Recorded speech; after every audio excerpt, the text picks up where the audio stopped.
Happy Saturday, everybody, and welcome to another installment of Tech Only Saturday. And Jetta, welcome to you, and thank you for joining Oh, me well, today. thank you. Thank you. Welcome, everybody. Yeah, we have not done this in a while. We were just talking about this. It's been a busy summer. Has it been busy for you guys? Jetta, how has your summer been? It's been crazy. It has been absolutely crazy. I mean, cryptos have kind of, they're moving sideways and life gets in the way of staying on top of that every day. But I did, Yeah, I did, for, I did forward something I saw this morning. And, like I get, I'll call it semi-spammed with all of these crypto-related news channels or news sites. And I saw one this morning about Coinbase might be delisting Cardano because yeah. of an SEC suit. I don't know if that's already been covered or not, but just something for people to be aware of.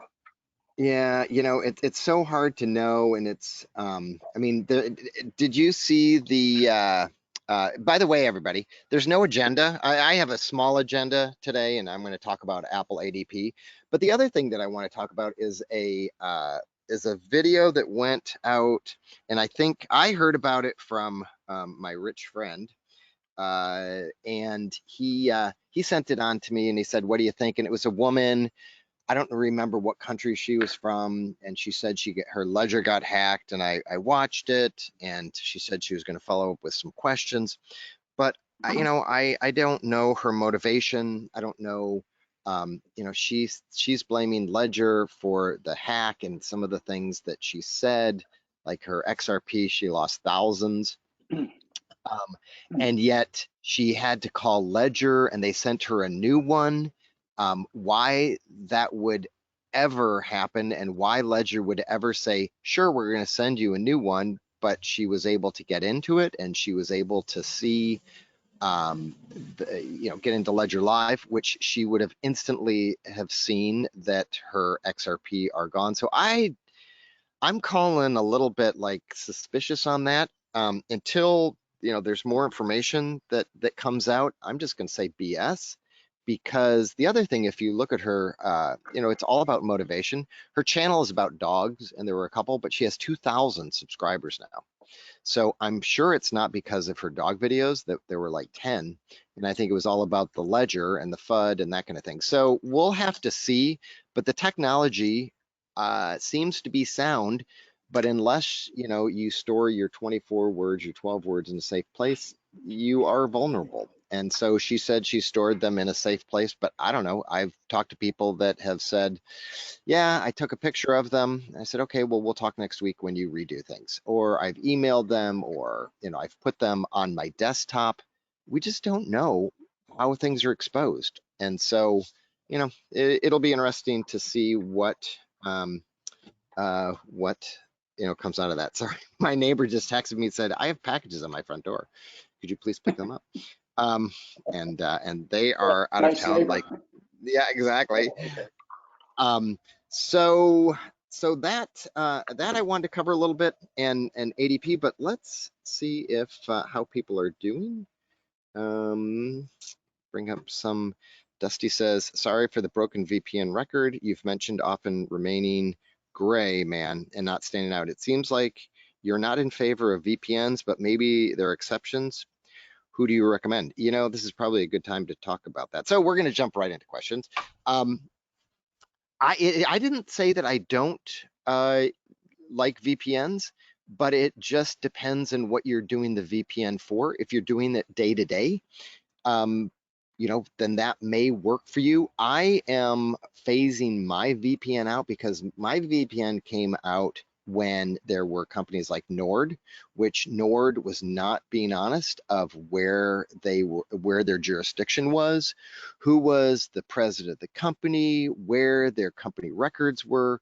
From when I did my research way back in the day with NordVPN, they seemed to be in Belarus, which had very little privacy laws, but their jurisdiction was Belarus because that's where their papers were, but they were registered in Panama, and I think it was the vice president at that point, she was on 10 other companies in Panama. So it was kind of just in Panama paper wise, but not where their documents were.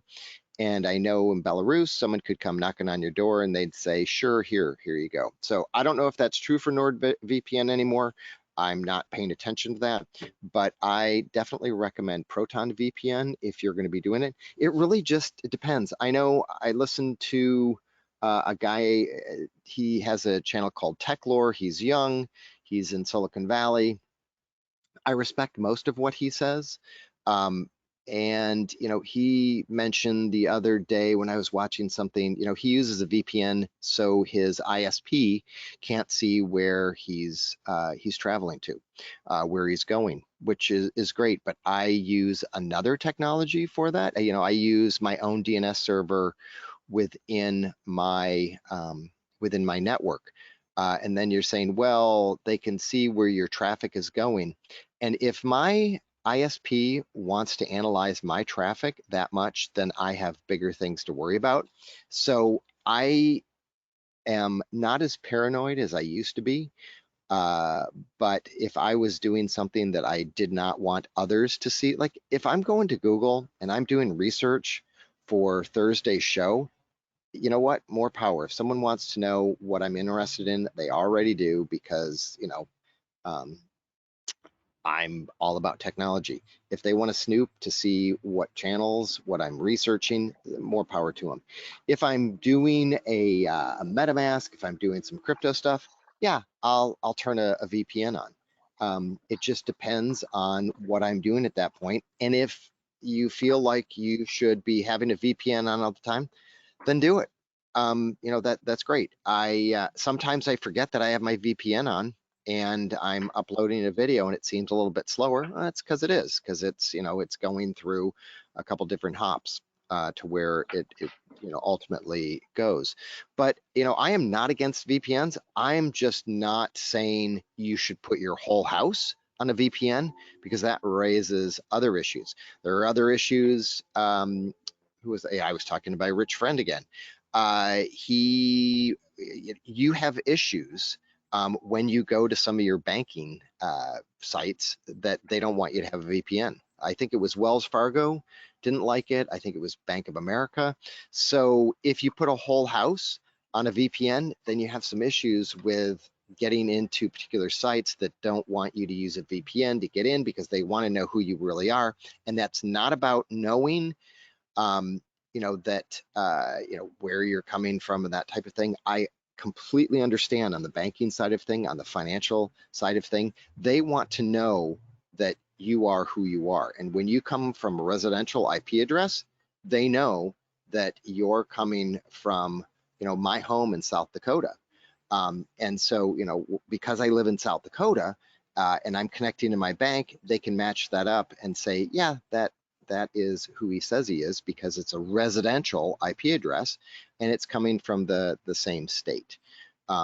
So that's why financial institutions don't want you to use a VPN because you could be coming from the Ukraine and doing some hacking into the banking. And if you use a VPN, well, then that kind of stops that or it puts one more firewall in between. So I know I've kind of gone on and on. But the big thing that you have to look at is that if you use a VPN, you have to be careful of who owns that data because you no longer own that data. Your VPN company does, and they know where the IP address came from and where the IP address are going to. So instead of trusting your ISP with that information, you have to trust your VPN provider. And one of the things that I always recommend is when it really depends on your ISP. I know Spectrum was not good about this a couple years ago, but if you're not able to change your DNS settings in your local network through your ISP, well, your ISP is going to know where you're going because all your DNS requests, DNS basically meaning if you go to google.com you actually don't really go to google.com. You take that google.com and it translates it into an IP address, and then you go to that IP address. Well, if you're using the DNS server of your ISP, your internet service provider, your ISP knows that you just went to Google. And if you visit NRA.com, or I don't know what their exact address, then they might know, oh, you're interested in guns. Or if you're going to kittens.com, well, then they know you're interested in kittens.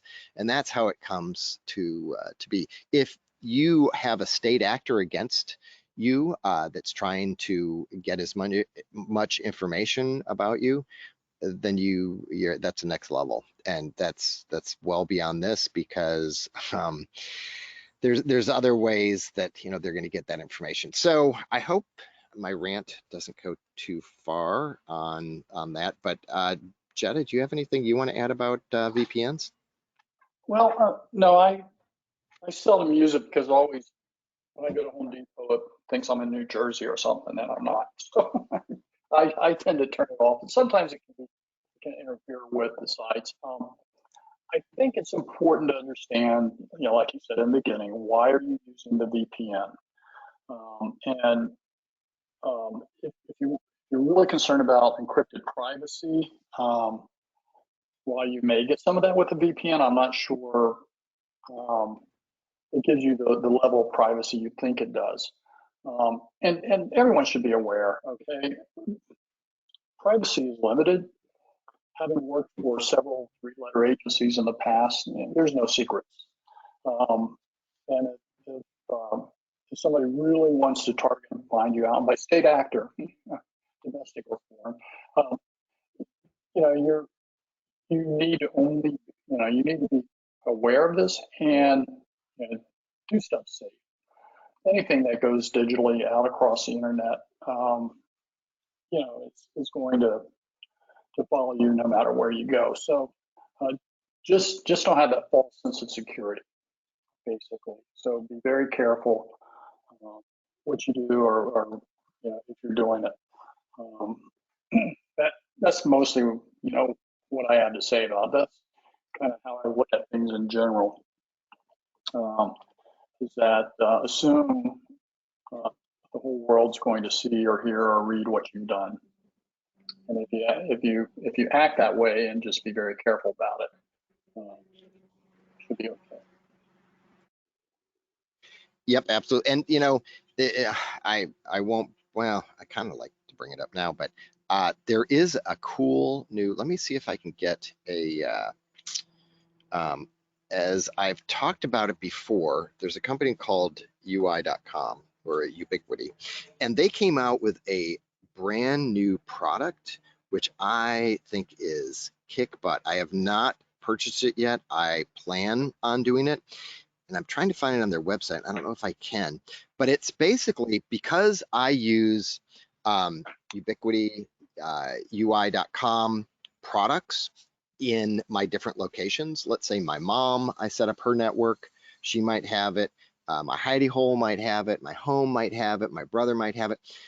It when you use something standard across the board, there is easier ways to link those together. Well, UI came out, let me see if I can find it, with a product that allows you, now they may not have it on their website, Hey, George, you can, sorry. mhm, I'm sorry. While you're looking that up, let me just caveat my previous comments. mhm, If you're traveling, that's entirely different. If yeah, you're traveling and you're at a hotel or something, and you're not using, you're going to use the Wi-Fi in the hotel, you definitely want to have some kind of protection in place against that. But nowadays, most modern phones will allow you to set up a hotspot, so you're using the encryption of your phone and not trusting the hotel's network. And I think, to your point, George, you and I have explored other means of setting up hardware security when traveling. I don't mhm. travel so much anymore, but that takes us into a whole new discussion. But when the question was asked about VPNs in general, that's when, I said, don't think you're absolutely safe with a VPN from your home network. Let me put it that way. If you're traveling, that's a completely different discussion. Okay. Yeah. Yeah. No, and and I've been traveling more and more this summer, just way too much. And what it's come down to for me is depending on where I go, how far I go, I don't use hotel Wi-Fi. Uh, I have used, and I kind of broke mine, my my rule, but I did use when I was flying, I did use their Wi-Fi to do a little bit of work. I did not use a VPN because it kind of screwed some things up. But if you need to get on a little bit, just remember you can always create a new user, go on as that if you feel like you could run into trouble. Because I was up at 30 some odd thousand feet, and because I knew that it was going to be approved by, I had to go in and log in with my, whatever they call it, like frequent flyer program numbers, and it had to be approved. I knew for sure, absolutely, that it was that airline, and I felt a little bit more comfortable. I didn't think it was a threat actor that would have it set up as a wireless device, plane that, it would be just too crazy busy. And I did, get some work done when I took that long flight. So those type of things, I'll bend the rules a little bit. But yeah, when I travel, it's my MiFi. I actually used 49 gigs of data when we were in California and traveled that little bit. I think it was the first part of June. I used most of my MiFi data, and it didn't allow me to use it. I just ran out and it renewed when I did it, but it was like, okay, good. My phone has an extra 4 gigs of data that is for free. I mean, I think most of the phone providers out there, they used to charge you, but I think they give you a little bit of extra for free now. I know Verizon does. I don't know about AT&T. I believe T-Mobile does, but and for sure, Mint Mobile. Now Mint Mobile is owned by T-Mobile. They give you, I think it's 4 gigs of data every month for free. So I used my work phone and that type of thing, and I got through. But when you're at home, that's different. When you're traveling, and it really depends on where you're traveling to. So yes, I agree with you on that, Jetta. But back to UI.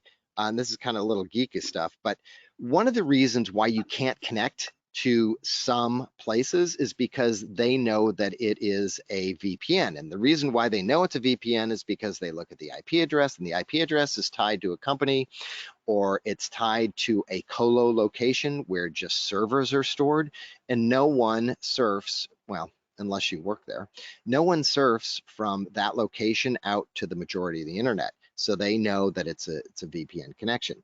Well, if you have these little devices that you can connect one network to another network, because if my brother lived in Puerto Rico and he had a nice connection, my network could connect to his network, and it would appear that I'm coming from a residential IP address out of Puerto Rico. So when things get rolling, that is what I plan on doing. I'm not sure the structure, that type of thing. I need to see what the throughput is. I need to see, if it would fail a lot. But it's easily going back to what the VPN was originally designed for, which was connecting 2 remote offices with a secure channel in between, not surfing the net. So UI is kind of going back to the fundamentals of having a piece of hardware that you can put on your network. It's got to be UI based, ubiquity based network, and it will magically create an encrypted tunnel between the two, which is what a VPN was originally created for way back in the day. And we've kind of bastardized the VPN to only have it from our house out to the internet. which, if you look at the end of where you're connecting to the internet on that VPN, it tells, everything where you're visiting. So, you know, going back to it, the VPN was designed and created to connect two offices so that no one could see the traffic going between, so that it could be, completely uh, encrypted, so no one would see that data, and it just, would come up with garbage if someone looked at it. So, this kind of ties into what the VPN conversation kind of doesn't, but it's some cool technology that's out there. You can already do it. It just takes a lot more time and effort to create a VPN between the two, and then you have to section off like what goes out the internet. And so, but there's some cool things that are coming down the pipe on that. So, have I beat that dead horse yet? We'll kind of move on to the next. No one has left any questions under the posting, so we will move on to the topic that I'd kind of like to go over, because people that I've been working with, this is what we've been focusing on first, because I think it's really important, especially when, well, only when you have an iPhone, because it does not work on Android, it does not work on other platforms, but it's Apple's advanced data protection. And the reason why I think it is so important to enable is that Apple's advanced data protection allows you to keep the private keys uh, for your data stored on the cloud, on Apple's cloud. So if everybody remembers way back in the day, I don't remember how many years ago, Jetta, it was probably when you were still at the FBI. There was I think it was a terrorist act or something that happened in California, maybe San Diego or LA, and they needed to get into this guy's phone, and Apple said, no, we're not going to do that. And there was an Israeli company that stepped in and said, okay, we can hack into this iPhone and we can get the information. Well, Tim Cook at that point basically, stood his ground and said, no, we're not going to do this.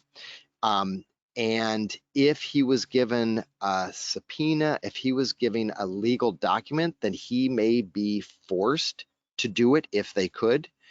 And that, I think, kind of gave them the idea of, if they're going to ask us to do this, we need to create a way that we can go back to whatever agency, whether it's this country or another country, and say, look, we can't do it. We don't hold the private keys. You're going to have to go ask the user to get that information, because technologically we can't do it. So advanced data protection was created with that in mind.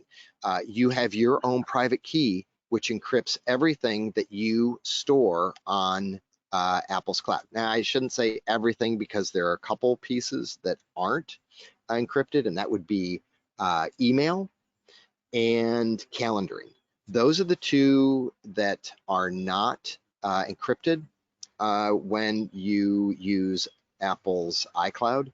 But reminders, Safari bookmarks, shortcuts, voice memos, wallet passphrases, photos, notes, iCloud Drive, messages, and device backups, those are all encrypted. So now I feel really comfortable having my iPhone backed up, and I think it backs up every day to the cloud. So if my phone goes missing, I all I need to do is go ahead and buy a phone and back it up from, or restore it from the cloud. And because it's encrypted, I don't really lose any sleep, because one of the issues that was coming up was when someone tried to hack into your phone, it was really hard to get your phone. But if they could hack into your iCloud backup of your phone and restore your phone to a phone that they own, well, that was really easy. They didn't have to go directly into your phone. So that's why advanced data protection is really important, because it is encrypted, it is more secure. There are more steps to go through, and I, have been working with, a few of my regulars, and one of them, I think it was like, it took us 3 hours to do, because they had a lot of devices for their family. And let me show you. I don't think I'm gonna out myself on this one. Um, but this is, this is what the screen kind of looks like when you get to your Apple ID.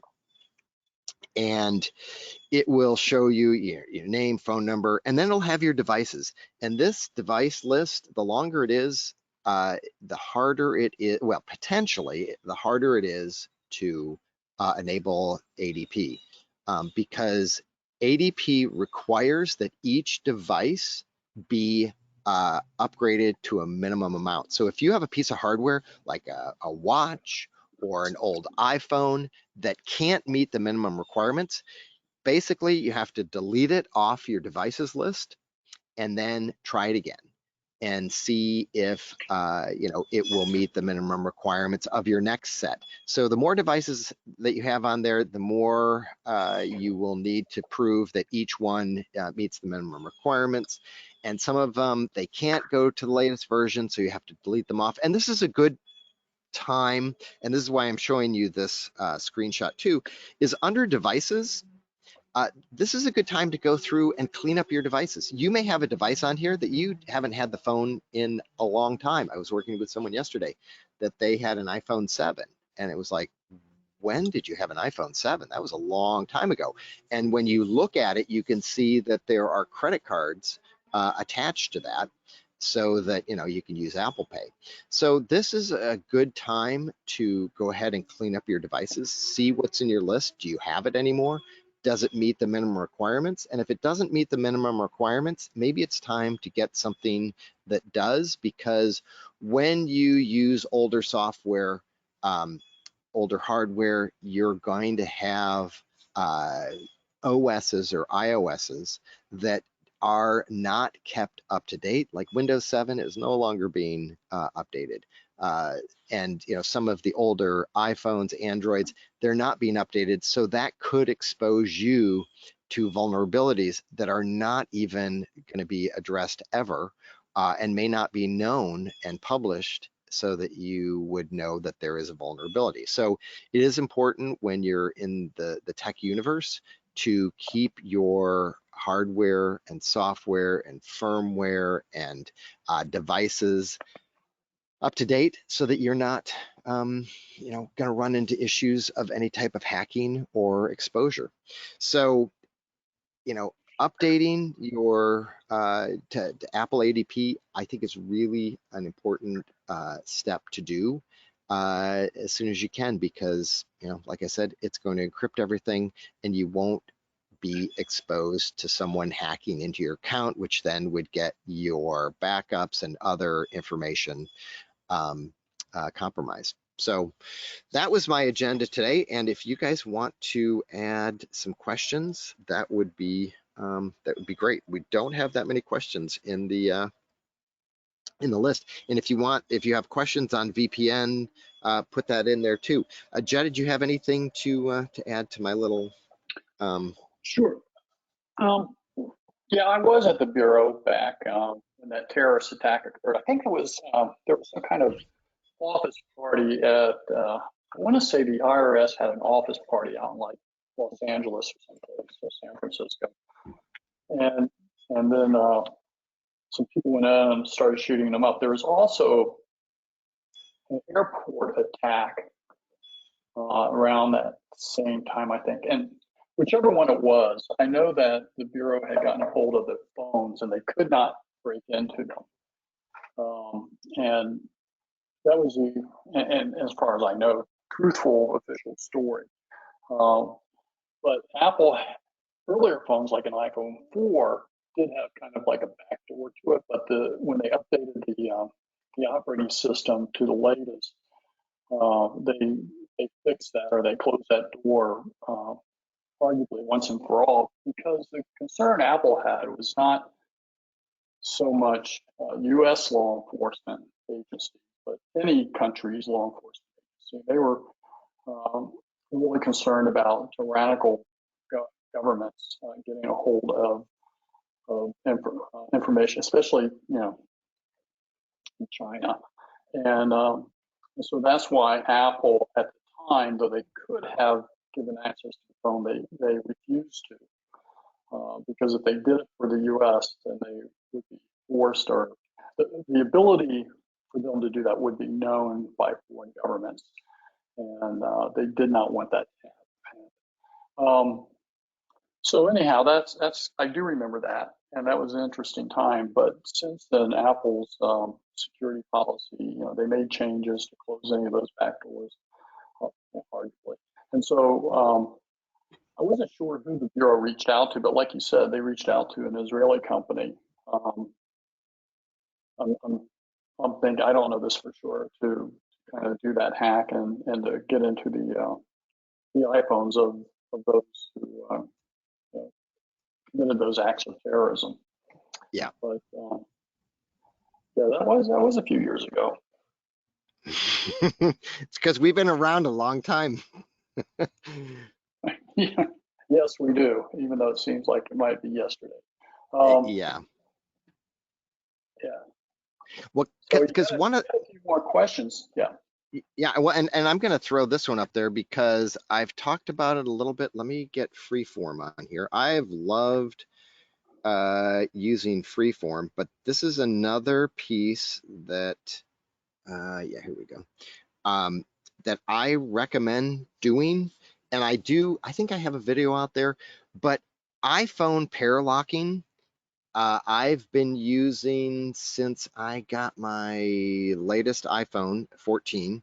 And the paralocking is important because if someone gets a hold of your iPhone and you do not have iPhone paralocking enabled, they can hook your device, your Android or iPad, iPhone, computer, whatever, uh, and they can forensically pull all your data off and then analyze it somewhere else later. Even if you have a lock on it, even if you have, I believe, even if you have it, because the iPhone by default is encrypted, but they can pull it off and look at the data bit by bit. And it's because they can make a connection to your iPhone and get that. iPhone paralocking has been around for a while, and it's been used in corporate America. And corporate America basically has stepped in. I was once there, yes, before this product was available, though, on the corporate side. That it basically, what a corporation can do is say, I am giving you a laptop, I am giving you an iPhone, and I don't want you to make any changes to it because it might go against corporate policy. And so, especially governmental, that's close to me on kind of some of that knowledge, but they can lock down your Mac so that you can't even change your time zone. You can't even change your time. It really depends on the policies that they have in place. And to do that, they use a technology that says, when this is done, here is a private key or here's a computer, and this is the only thing that will be able to connect to make changes to your device. So iPhone paralocking basically says, when you enable it, you either enable it to a computer or to a private key. I always do it to a private key because if I do it to a computer and the computer is no longer there, then, well, I'm in trouble. So as part of the step through, you can enable it. And when you go through a TSA, or when you go through someplace outside of this country, and they say, we need to analyze your phone, we need to have your device. Once you have it out of your hands, they can take it and have it forensically downloaded and then look at it later. Well, I would rather them take my phone and not give it back to me than have my data compromised. So I run the risk of, if I go through TSA and they say you need to unlock because we need to have your data, I'd be like, I'm either not going to get on the flight, or I'm going to say, yeah, have my phone because I'm not going to do it. you need to have an official document for that really to happen. And whether or not you can be forced to give a password for your phone, well, that's still, has that, is that back and forth in the courts right now? I mean, it has been for a while that you know, whether or not your password can be forced for you to put it in. I don't know. It's I wouldn't and see where it takes me. But if you have iPhone pair locking, then the phone is locked down, and there's nothing anybody can do to get that data. So that's out there too, to keep you private, to keep you, you know, if you are, if you're a journalist, if you're a politician, then you know you could run the risk of someone really targeting you. Because I'm just normal Joe, I'm a gray man. I live in a normal neighborhood with a normal, you know, house.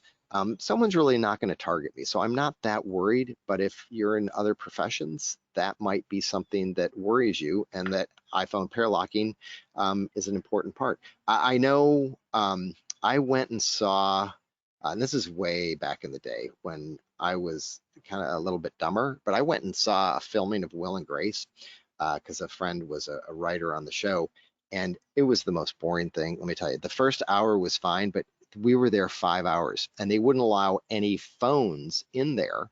Uh, and if you didn't know this, you would go to the show and they would say, sorry, you can't take your phone in, but you can put it in this little, it wasn't a locker, but it was, you know, this little basket, and you could pick it up after the show.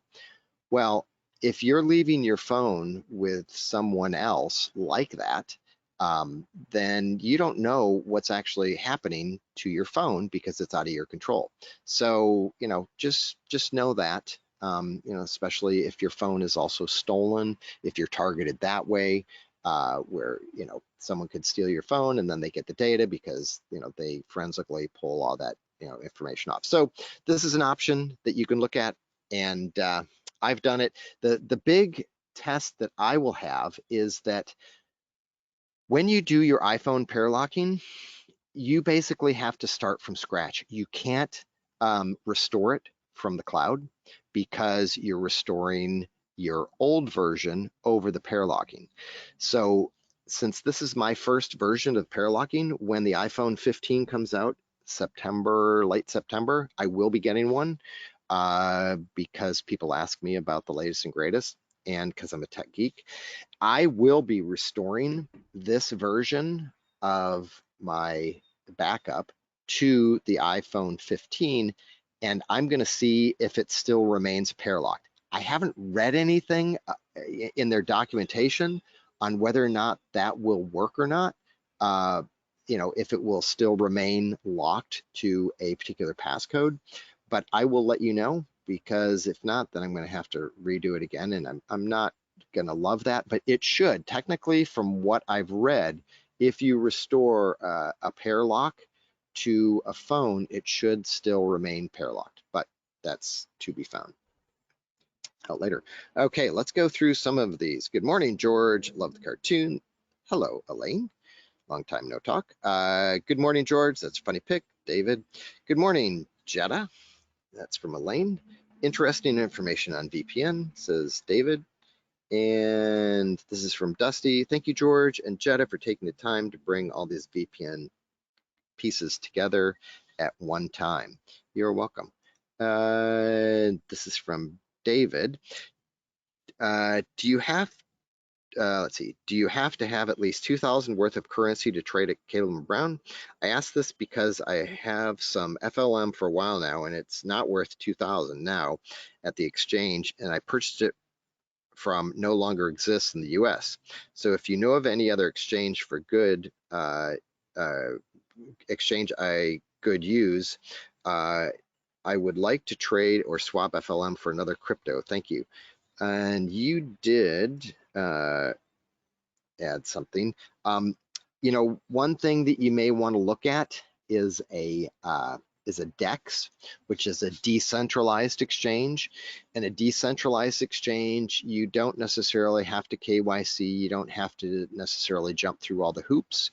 This is when I would use a VPN for a DEX. I think there's SimpleSwap, um, simpleswap.io that you could take a look at. And for small amounts like this, it may be worth looking into to swap it into another coin. Yeah, George. Uh-huh. Yeah, Elaine said that I sounded kind of cracked up a little bit. The audio's not good coming from me. Do I come through clear to you? You are cracking up a little bit. Okay, I might switch microphones then. But Okay. I also responded there. Okay, can you hear me now? That is better. You're not cracking up. It sounds like you're a little bit further away, but you're not cracking up. I am. I'm using the mic and my webcam. So, okay. So I'll just stick with this a little bit. I responded to David and said, Chain Jelly is another, and Godex I think we've used before too. You got to find out which one supports um, the N3 version of FLM, if that's what you have. If you have an N2 version, the legacy version, you'll just have to check. The three I use are Godex, GODEX.io, ChainJelly.com, and SimpleSwap.io to do these kind of conversions or to trade the coins. But before that, you may need to go to Flamingo.finance and convert your FLM to either NEO or gas, because not everybody supports FLM in the N3, N3 version of the NEO network. So yeah, there's some hoops you got to jump through, but that's last time I sold any FLM or traded it out away. That's what I had to do. I had to convert it first to gas. Hey, Jetta. Yeah. Keep talking. I have to go sign for a FedEx package. Keep talking. Okay. I'll be right back. Okay. Keep stalling. So yeah. So to get back to that, yeah, you'll probably need to convert to either NEO or gas. I chose gas, which is widely supported because you didn't have to have whole units of gas. Where I think NEO, you have to have a whole unit of NEO to convert, and you may end up losing. If you had the equivalent of like 4.9 NEO, you're only going to get 4 NEO when you do the trade. So whereas gas, you can have partial or fractional parts of the gas token. Yeah, so I hope that kind of answers that part. Let's see. Okay? And David, you followed up and you said XLM, but you meant FLM. I'm back, by the way. Sorry. Okay. I was not expecting that today, to be honest. Okay. Let's see. So I just finished answering David's question about how do you get rid of your FLM basically. Okay. And David, do you really have also XLM is on the O3 wallet? No, he later said FLM. Oh, FLM. Okay. Okay, and David, also, this is different David, says thoughts on improving Wi-Fi internet connection spin of death.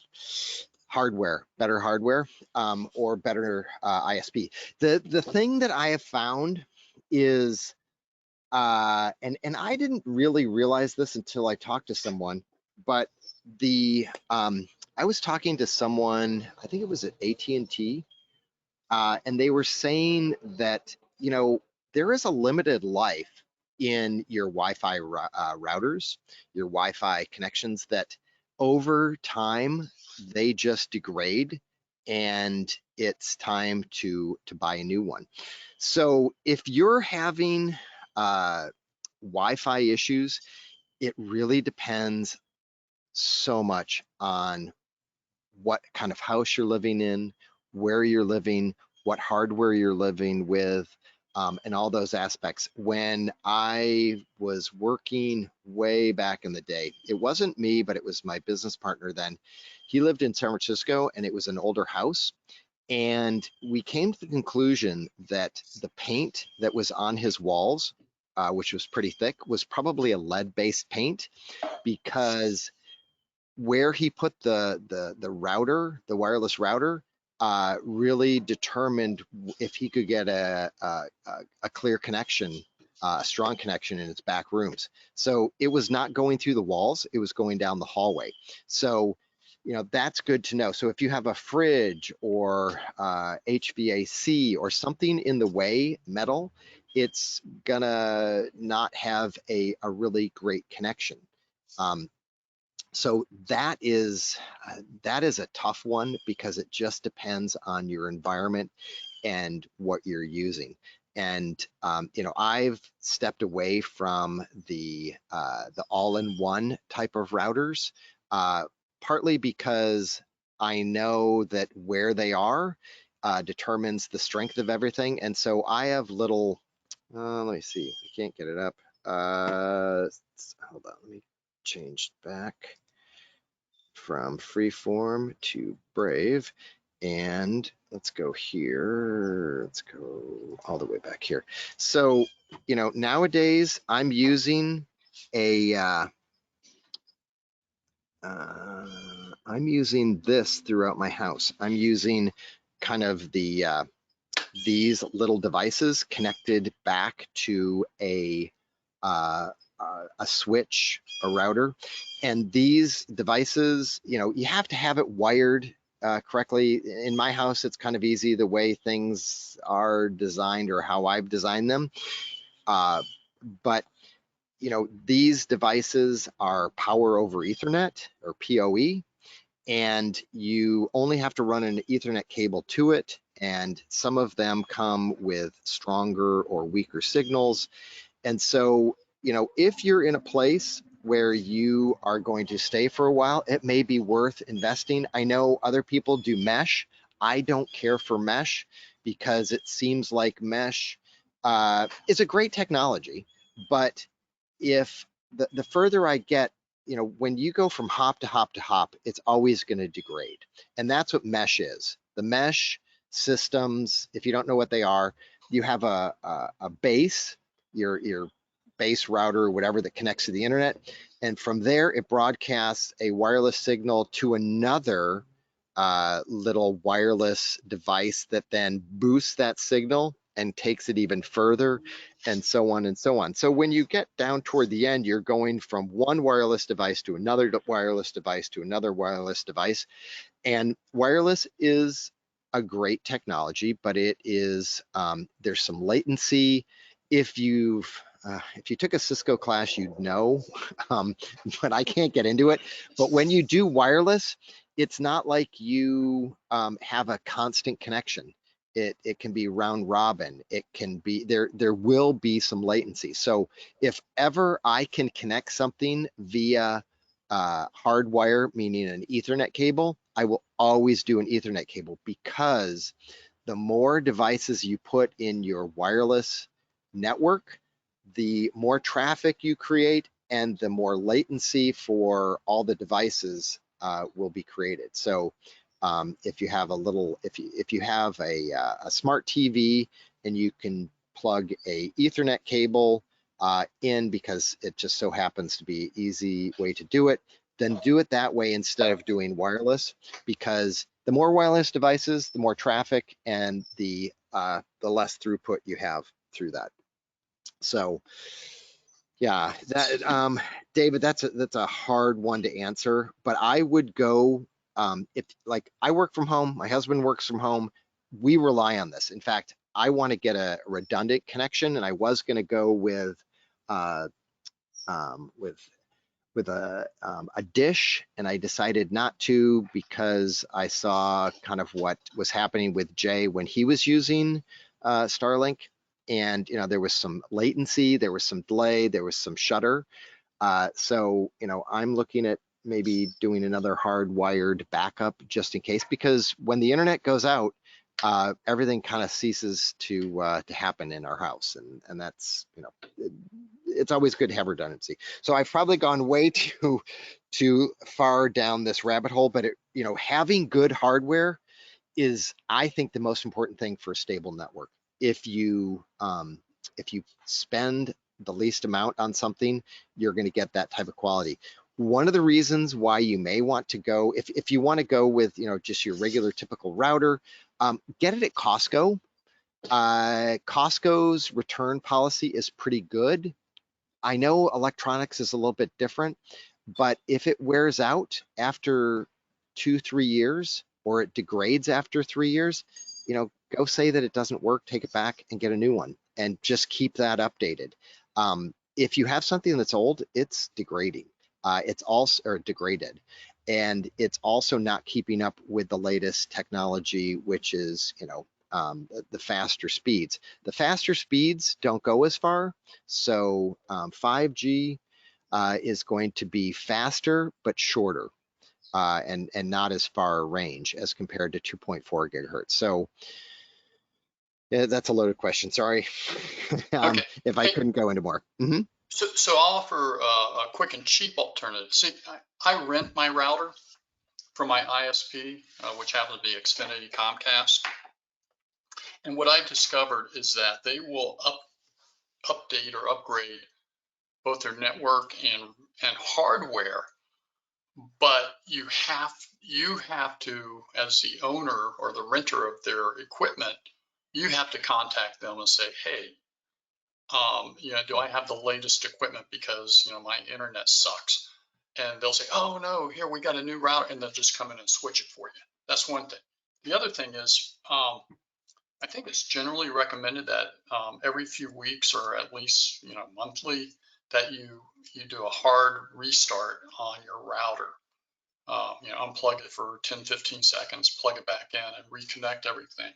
And that's supposed to, I don't, I don't know if there's buffers or exactly how they do it, but it clears stuff out and you're starting fresh again. So that might help as well if you've got a poor performance on your network and you're not a geek like George. I honor that, and I Meant only in the nicest way. Okay. I wear that badge. This is the other thing, and this is uh, uh, totally off topic, but I did not really realize this. So, I do research on Wednesday. That's where I spend most of my day doing research for Thursday. And, I'll kind of get sidetracked. But do you know how often you need to clean your air conditioning coils? You should go take a look at it, and you can YouTube it. But they were just saying like 1/100th or 1/10th of an inch of dust on your coils can reduce the efficiency by 5%. And there was I watched a couple different videos about cleaning the coils on your air conditioner, and one of them, it was totally caked on. Like, there was grass, there was mold. Like, no wonder this person was getting really bad efficiency on their air conditioner.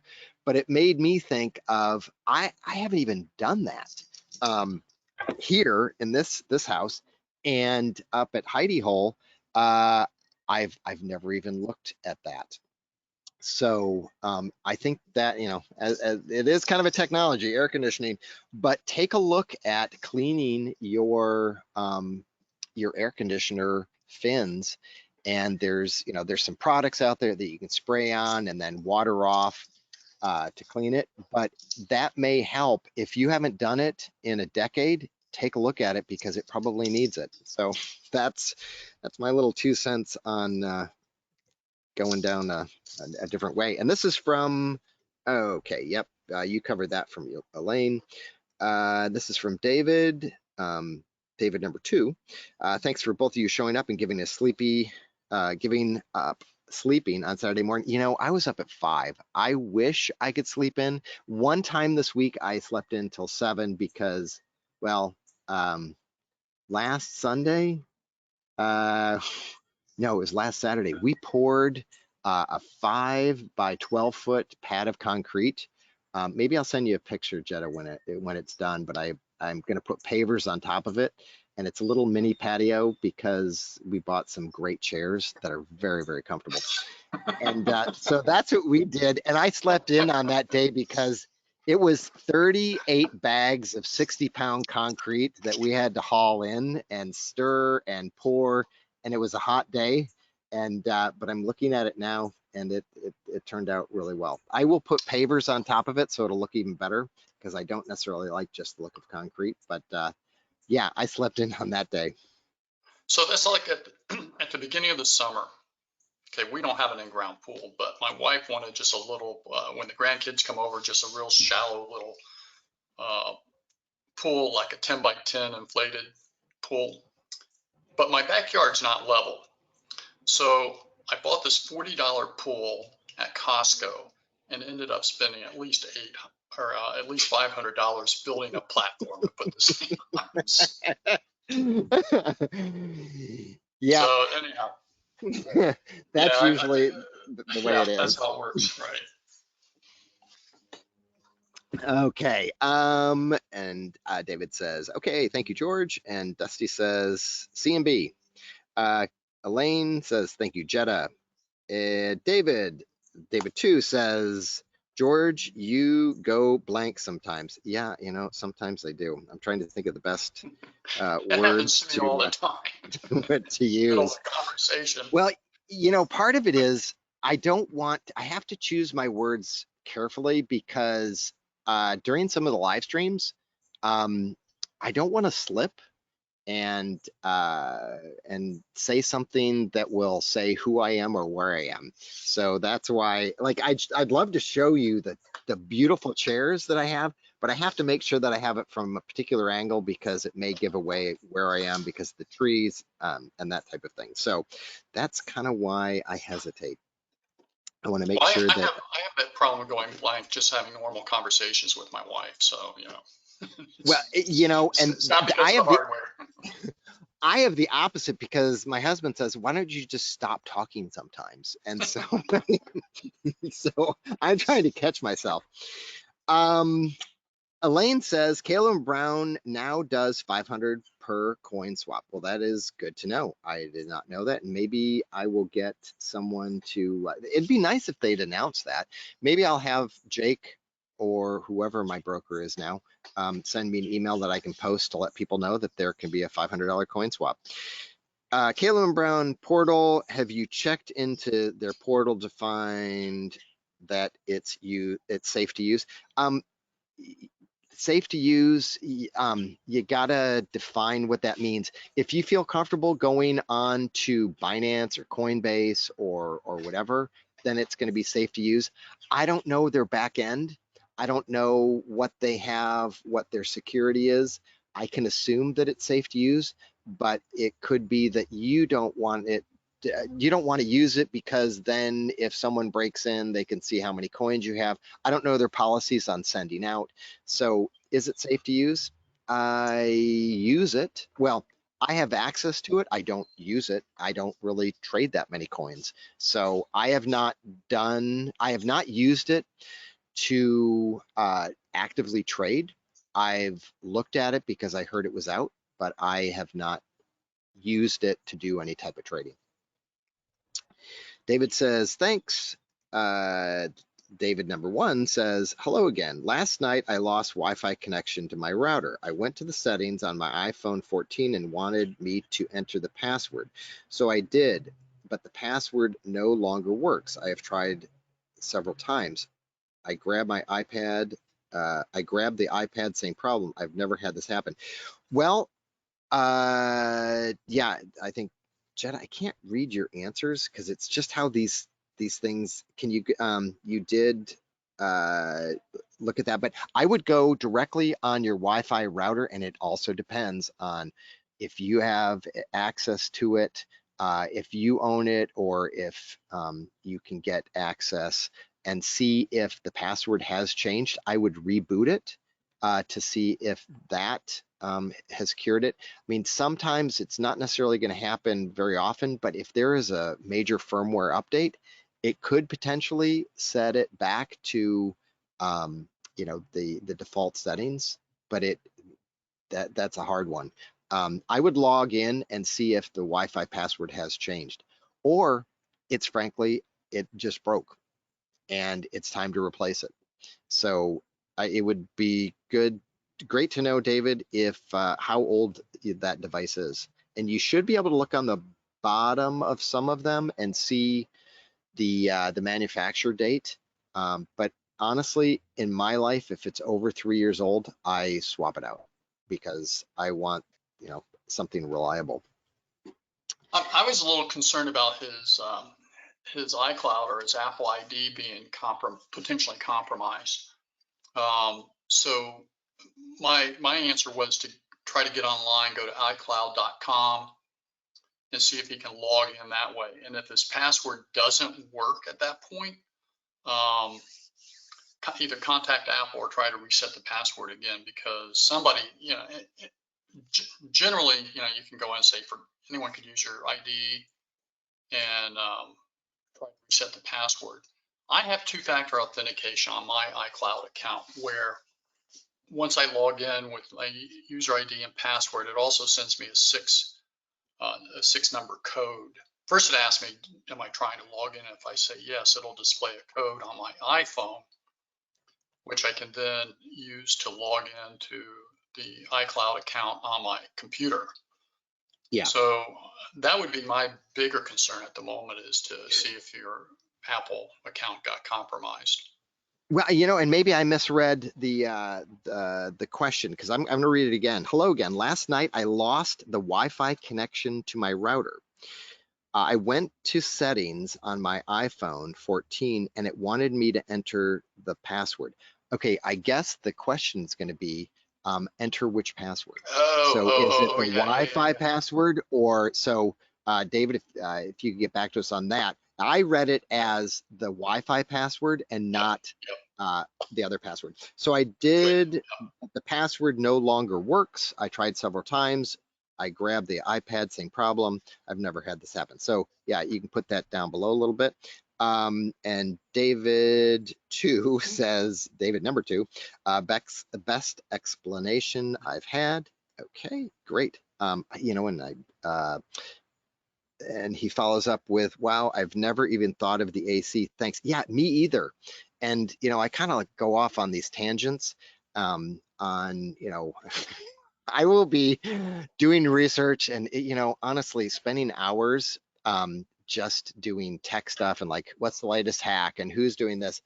I will, maybe watching a YouTube thing and then something else will come up. I'm like, oh, AC? Clean your AC. And that's where I think that one came from. And, frankly, there's little projects that I work on and I'll do some research. But yeah, there's some cool things that I found just because, yeah. So when we were laying this pad, sorry that we're going to kind of deviate from the tech side, my neighbor is not, he doesn't know what I do. And he says, like, okay, you can lay this pad of concrete. What do you actually do? Because I say I'm just a computer guy. But I love to work with my hands. I love to get in the backyard. I love to get my hands into soil. I have to do something with my hands, with my body physically, because I spend so much time looking at a screen and thinking about technical things, that to have that balance, I could sit out in the backyard sometimes and just pull weeds and I would be in bliss, because it's just, I can't stay in my head all the time and I can't just stay working with my hands all the time. But having that balance is really important, because I'm replacing my fireplace too, by the way. And I'll send a picture of that with before and after. But that was what I was doing just before this show. We're going to get a gas fireplace installed, and I have until September to get it done, and I have quite a bit to do on it. I have to put tile on the fascia and on the floor, and so yeah, that's my handwork. Hey George, George, so I've had gas logs. Is that what you're going to do? Put gas logs or an insert? No, there was gas logs and they were fine, but it was, I know a lot of the heat, the efficiency, just went right up the chimney. And so I wanted to put an insert so that um, uh, they're I can't say what kind of bugs they are because then it will kind of give it away a little bit. But I would have when we moved into this house years and years and years ago, um, the gas logs fireplace thing was full of dead bugs and it was like gross. And I had to sit there with tweezers and pull the bugs out.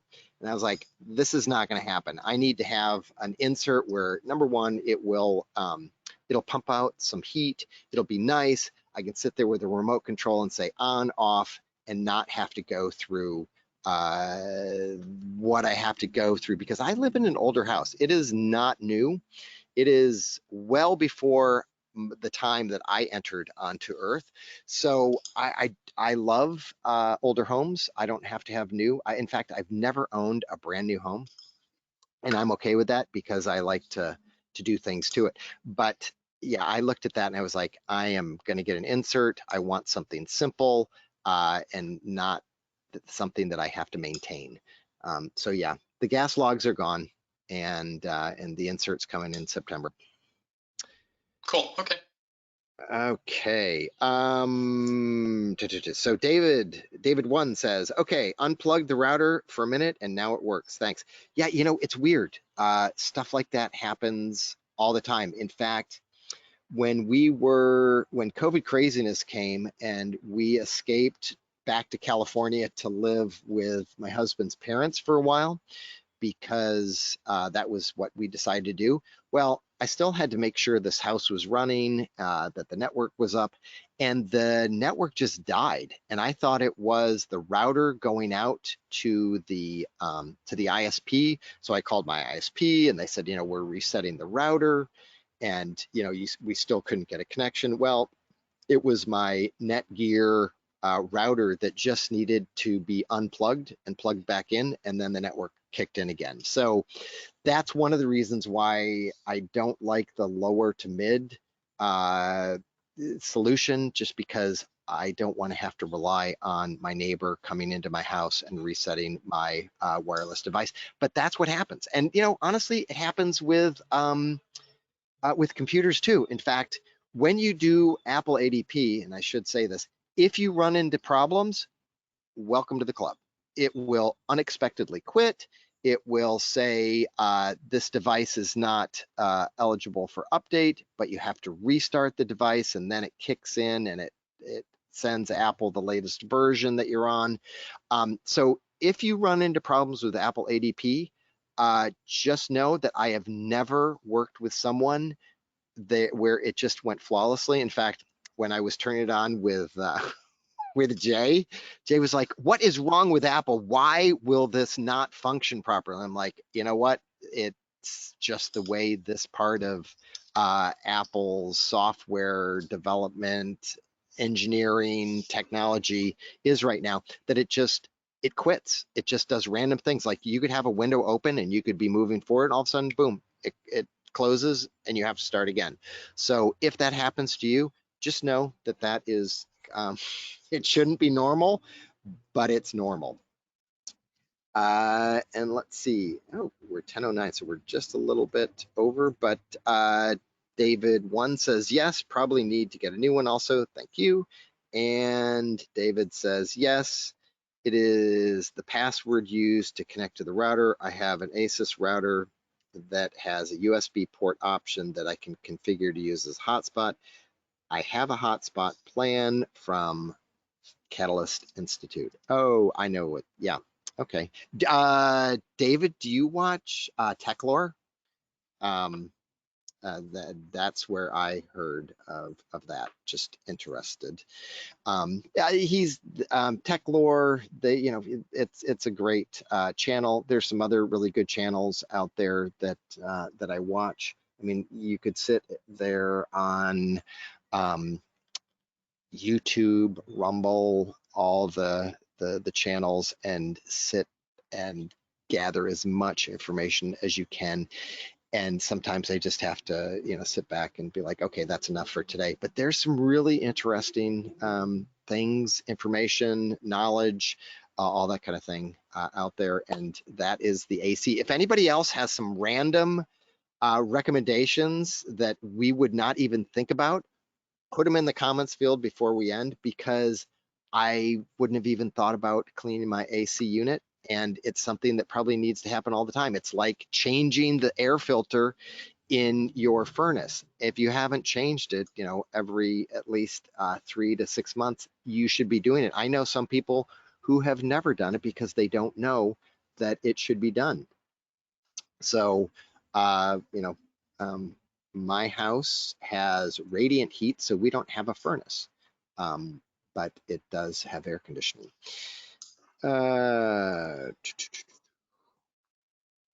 Okay, no through RV travel site. Okay, well, it looks like that is the last question that we have. Jetta, do you want to add anything before we leave for the day? No, no, it's just good to get caught up on this stuff. We haven't done it in a while, like you said. So no, Yeah. all good. Yep. Well, and it's nice that we don't have to, like, there's not a ton of questions that have not been answered. So in a way, it's kind of a good thing because we've informed people in the past, and maybe once a month. And now that summer's ending and everybody's going back to school, my life will get into a regular pattern, which I do much better in than traveling all the time and doing things with family, having family from out of state and all those kind of fun things. But let me see if there's any last. Okay, and David says success. Great. Okay, well, everyone, thank you for joining us on this. Now it is sunny, very sunny Saturday. I hope your weekend goes as well as our weekend is going. And we will see you again on a tech only Saturday. And if not, we will see you on Thursday. Thanks a lot, everybody. Have a great day.